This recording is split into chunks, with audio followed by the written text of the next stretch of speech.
my god, what are you doing in my room? Oh my god, you scared me. Oh yeah, there must be a Guild Wars 2 update. I haven't done this in a long time. Hi everyone, and welcome on back to the channel. It's Monday, which is surprising, but we still have some Guild Wars 2 information to go over. There has been quite a radio silence amongst ArenaNet and the Guild Wars 2 community. At least to me, it feels like there has been. And I haven't really been playing a lot of Guild Wars 2 recently, as you might have noticed on the channel, but we have been dipping into other games in the meantime over on my Twitch. However, we are rolling up to the 3-month time frame of the next release, and also just, spring and summer's around the corner. You're kind of expecting a roadmap, right? Well, it is here today, specifically spring. We haven't hit summer just yet, but I thought that we'd go over to the website, to the blog post, read a little bit about it, discuss it, and just go over our impressions on what they have to tell us about what's coming next in Guild Wars 2. All right, so hi everyone, we are here over on the actual website for Guild Wars 2, and we have the studio update spring 2023. I'll read the intro. It reads, "Hello Commanders, welcome to the latest installment of the ArenaNet Studio Update, your go-to resource for Guild Wars 2 development news.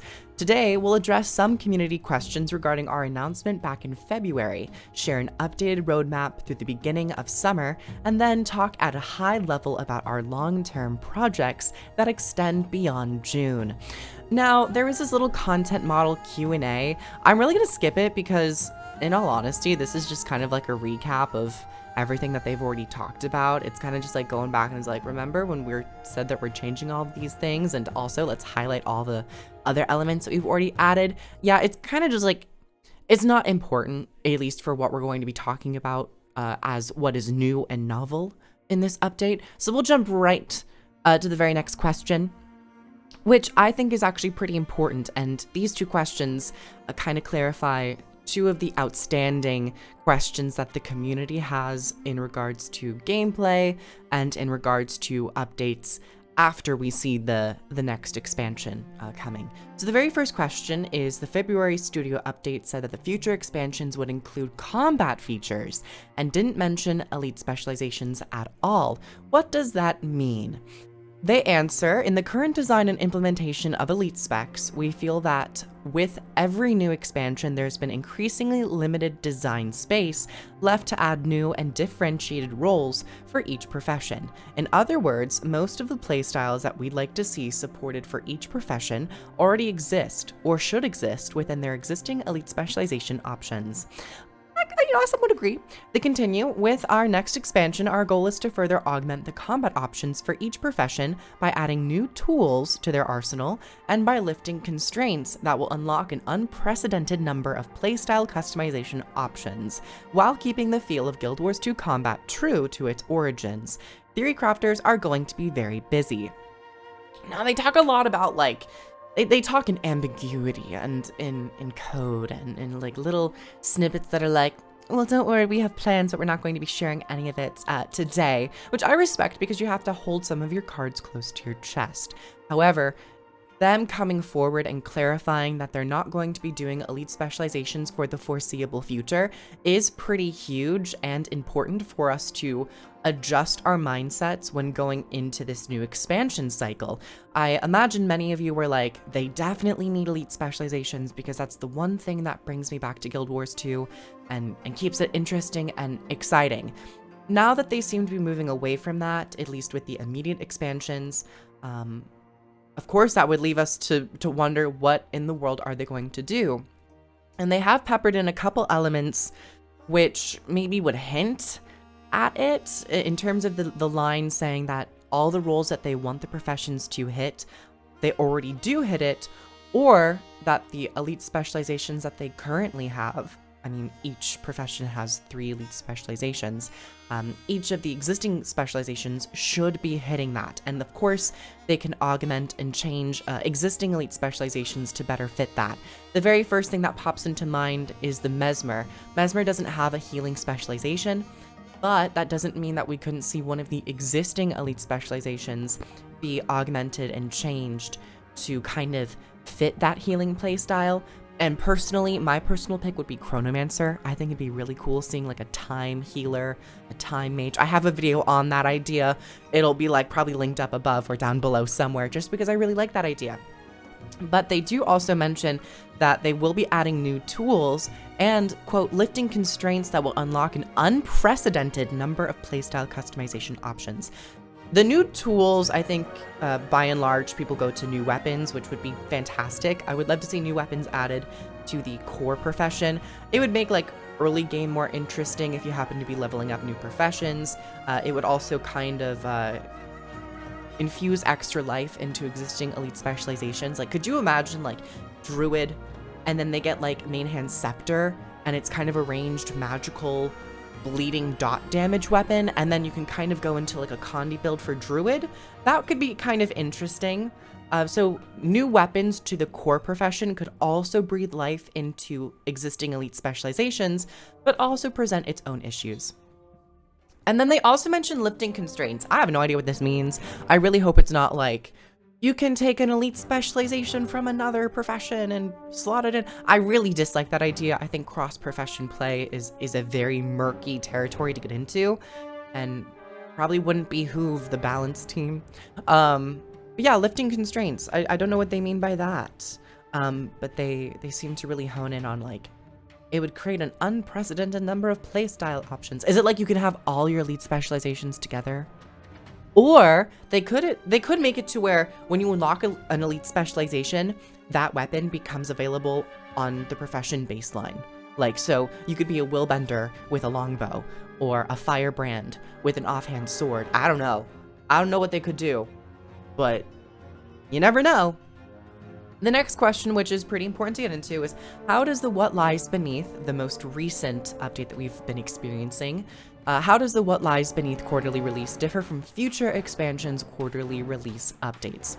They say, beginning with the 4th expansion, there will be new content updates every 3 to 4 months following an expansion release. For context, there was no new Guild Wars 2 End of Dragon story content released between February 2022 and February 2023, a whole year.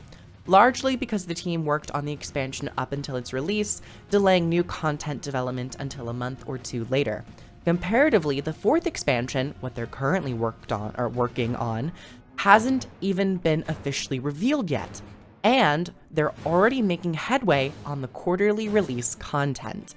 This is one of the biggest reasons we're excited about this transition. Additionally, as we laid out earlier in this blog, the 4th expansion's quarterly releases will be augmented by other types of content and feature updates that aren't included in the Guild Wars 2 End of Dragons quarterly releases.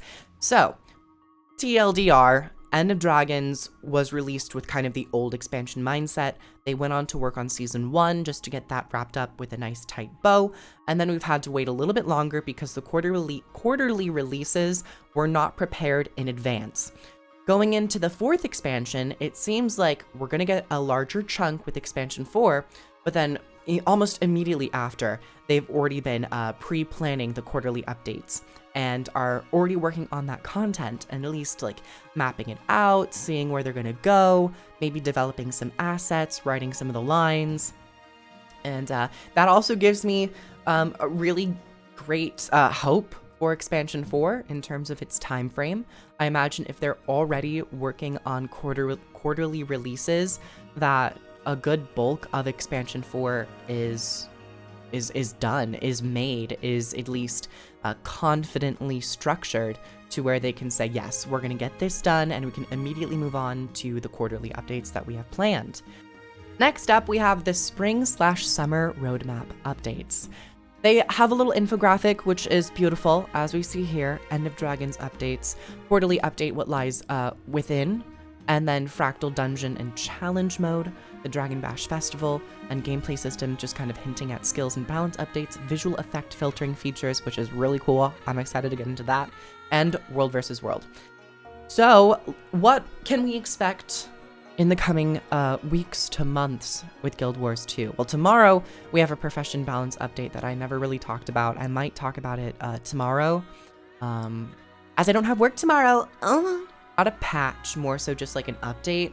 So a little bit more of a smaller bite-sized piece of balance content.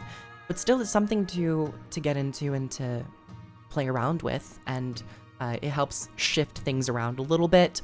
But they do mention and confirm that there will be a larger balance update on June 27th. So next month, we're going to be receiving a bigger package of a larger balance update, where I imagine we'll see more reworks. 23rd, this month, but towards the end of this month, we get the next chapter, What Lies Within. Because I believe the previous chapter was What Lies Beneath? Yeah, What Lies Beneath. So the next chapter is going to be titled What Lies Within. The next update for Guild Wars 2 End of Dragons arrives on May 23rd, concluding the story that began earlier this year in What Lies Beneath. Together with your allies, you'll tackle new story chapters and a new capstone encounter for the GW2 meta event that will have your squad breaking through an old tunnel to the surface to put an end to the demons of the depths. Once the danger has been cleared out of GW2, the map will enter a more peaceful state fit for exploring. Several new adventures will become available, including our first cooperative adventure featuring the Siege Turtle. Earlier Guild Wars 2 End of Dragons maps will share in the updates, with new Siege Turtle, Jade Bot, and Skiff adventures.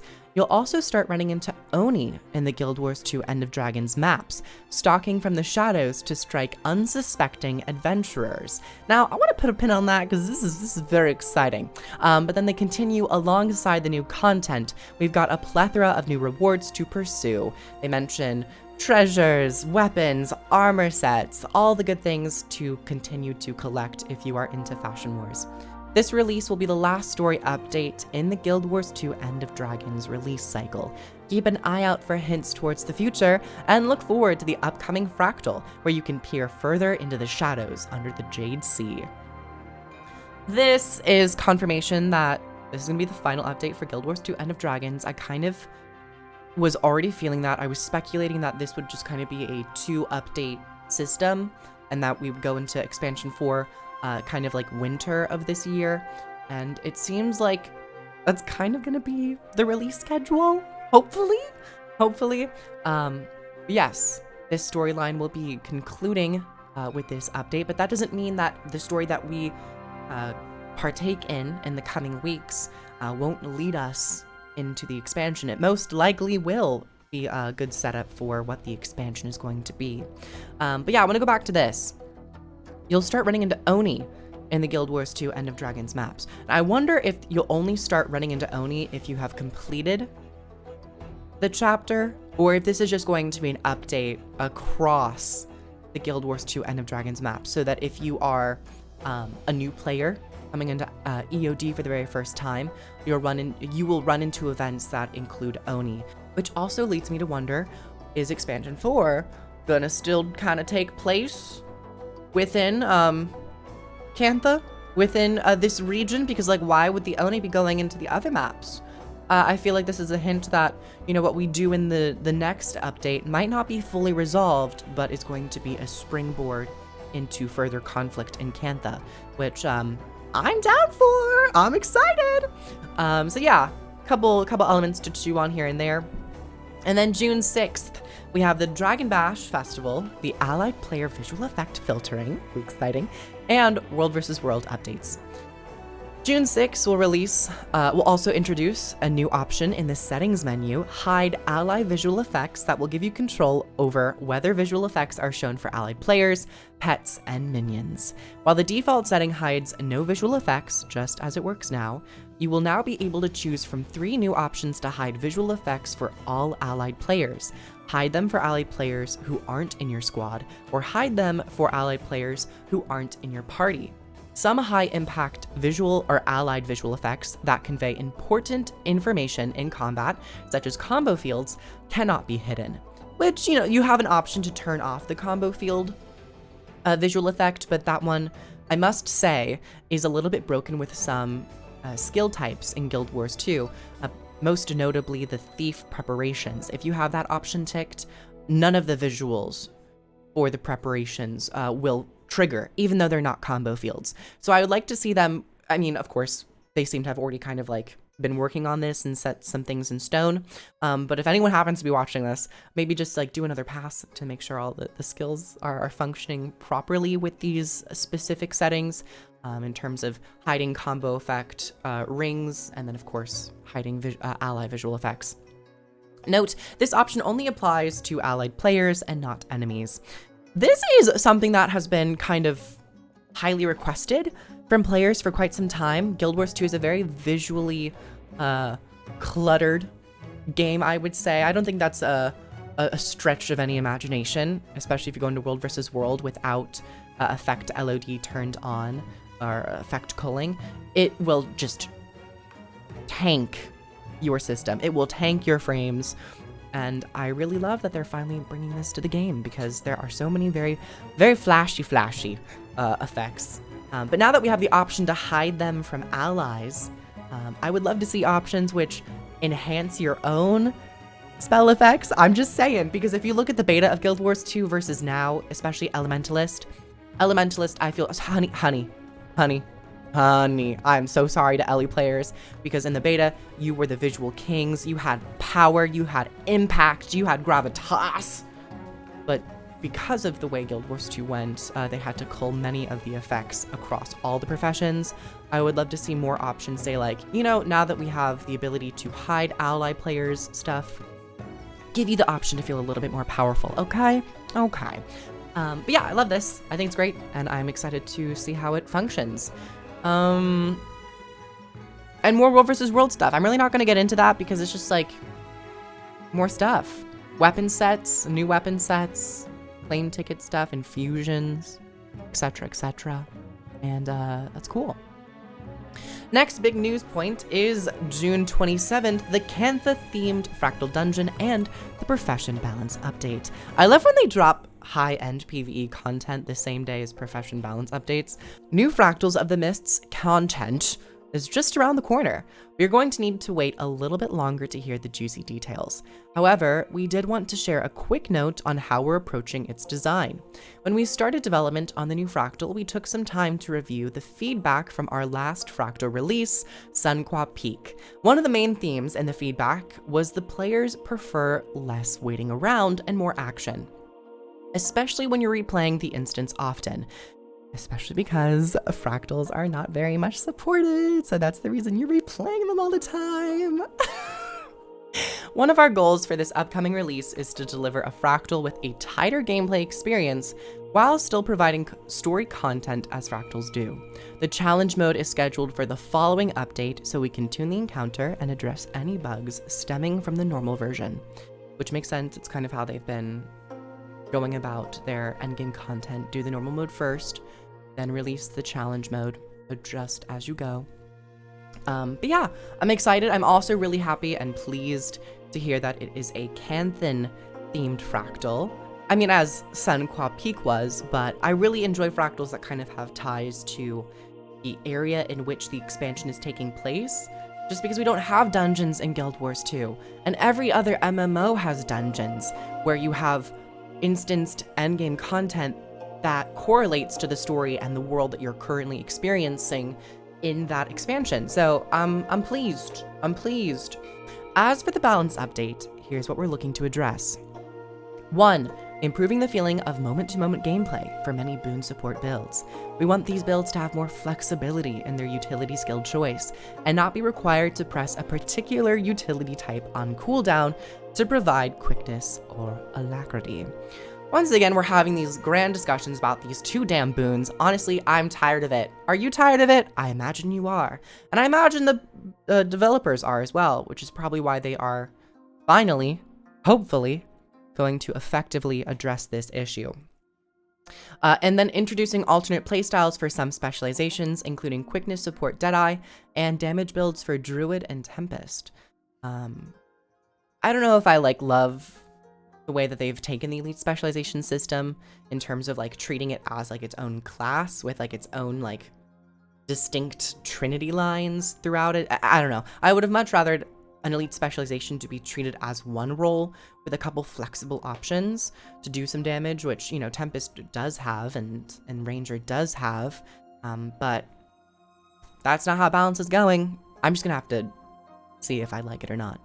tuning up some underutilized weapons and solidifying their roles within their professions. For example, we're looking at further defining Ranger's Sword as a mobile power damage weapon. Additionally, removing skill type specific recharge reduction traits and rolling the reduction into baseline skills where it makes sense to do so. The goal of these changes is to give more players more interesting trait options to choose from. I 100% agree with this change. I want to see like a lot. I honestly want to see almost all of those trait types be removed from the game because they always felt necessary to take if you happen to be like a guardian taking consecrations. And I mean, I guess there is that consecration trait, but that's literally all the trait does.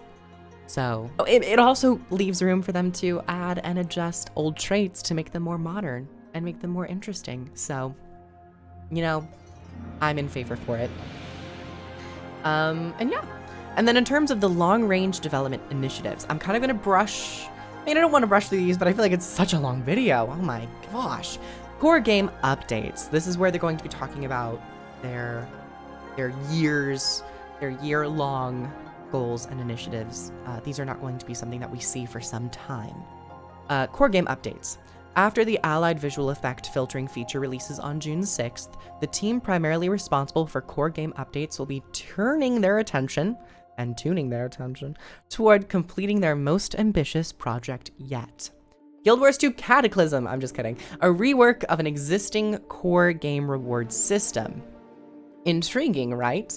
This feature is still many months away from shipping, and we're not ready to talk about it quite yet, but we wanted to let you know that they'll be heads down and hands down on this one for a while. Just want to make sure you don't assume they've been kidnapped by Skrit or Quaggan or Centaurs. In the meantime, we'll be keeping an eye on feedback regarding the mega server map queue and the allied visual effect features, and we'll make additional changes there as needed. All big stuff, all good news. I'm excited for it. This has to be the leveling reward system, right? I mean, what other existing core game reward system could they be talking about? Reward system, like leveling, personal story, gear acquisition, the amount of gear that you acquire while leveling, which like inevitably fills up your bag space to an annoying degree. And then we have infrastructure improvements. This is not my jargon. I am not a tech savvy code person, but they were mentioned. I'm gonna say that they are going to be digging down deep into the code, and they're trying to remove all the DirectX 9 code from the engine. Maybe not all of it, but as much as they can, I imagine. And they mentioned that removing this code is the last remaining step that's preventing us from moving on to the most exciting part of this initiative, which is digging into the various technological and various technology upgrades that DirectX 11 enables for Guild Wars 2. What that means, I don't know. Graphical overhauls, improvements, polygons, rendering,